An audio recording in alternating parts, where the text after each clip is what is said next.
लौह पुरुष सरदार वल्लभ भाई पटेल और महात्मा गांधी की भूमि साबरमती से कांग्रेस ने आज एक ऐतिहासिक फैसला लिया है और एक ऐतिहासिक संकल्प लिया है।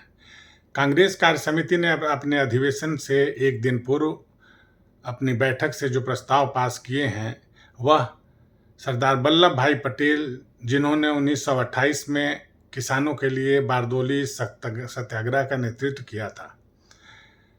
आज किसानों के जो हालात हैं उसको देखते हुए सरदार वल्लभ भाई पटेल का जो संदेश और जो नेतृत्व कांग्रेस को मिला, उस नेतृत्व से सीखते हुए कांग्रेस ने यह ऐतिहासिक फैसला लिया है कि अगर 11 सालों में जिस तरीके से किसानों की एमएसपी को लेकर भाजपा किसानों पर लाठियां गोलियां बरसा रही है, किसानों की आय दोगुनी करने का वादा उसका था, बावजूद इसके उसने किसानों के खिलाफ 3 काले कानून बनाए। उन तीनों काले कानूनों के खिलाफ जब किसान सड़क पे उतरे और आंदोलनरत थे तो उनके आंदोलन को रोकने के लिए इन्होंने कील कांटे बिछाए, सड़कों को पूरी तरह से बंद किया और किसानों को रौंदा। इनके एक सांसद ने किसानों के ऊपर गाड़ियां चढ़ाई और किसानों की मौत हुई। यह विभत्स दृश्य हमारे लोकतंत्र के लिए कितना चिंता का विषय है। हम कल्पना नहीं कर सकते कि सरदार वल्लभ भाई पटेल के इस देश में किसानों की ये बदहाली हमको देखने को मिलेगी। इसलिए कांग्रेस ने इसके लिए मजबूती से संकल्प लिया है कि हम किसानों के मूलभूत अधिकारों के लिए, एमएसपी के सवाल पर, किसानों की आय में वृद्धि करने के लिए, उनके जीवन स्तर को उन्नत करने के लिए संघर्ष करेंगे। वहीं दूसरी तरफ मजदूरों का सवाल है।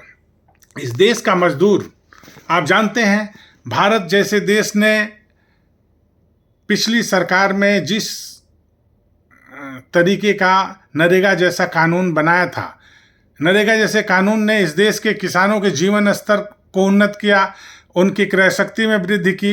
लेकिन आज भाजपा सरकार क्या कर रही है? वह नरेगा कानून को शिथिल करने के हर हथकंडे अपना रही है और काफ़ी कुछ उसको कमज़ोर कर दिया है।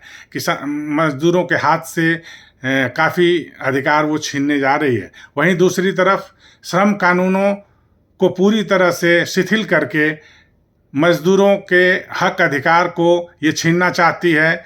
इस देश के मालिकानों और पूंजीपतियों के हितों का संरक्षण करना चाहती है। इसलिए कांग्रेस ने मजदूरों के इन अधिकारों को बुलंद करने का संकल्प लिया है और प्रस्ताव पेश किया है। दूसरी तरफ आप जानते हैं 560 रियासतों को लौह पुरुष के नाम से जाने वाले वल्लभ भाई पटेल ने 560 रियासतों को इस देश में मिलाया था, जिसको अंग्रेज अलग अलग विभाजित करके और सत्ता पर काबिज थे। लौह पुरुष के नेतृत्व में इन रियासतों का एकीकरण हुआ। भाषा, जाति, लिंग, संप्रदाय, क्षेत्र के आधार पर हर विभाजन को उन्होंने एक एकीकृत राष्ट्र के रूप में एक सूत्रबद्ध किया। लेकिन आज भाजपा उत्तर बनाम दक्षिण, पूरब बनाम पश्चिम करके पूरे देश को विभाजनकारी स्थितियों में पहुंचा चुकी है और ये चाहती है कि उन्हीं अंग्रेजों के जो विभाजनकारी नीतियां थी उसी आधार पर ये सत्ता पर कायम रहे।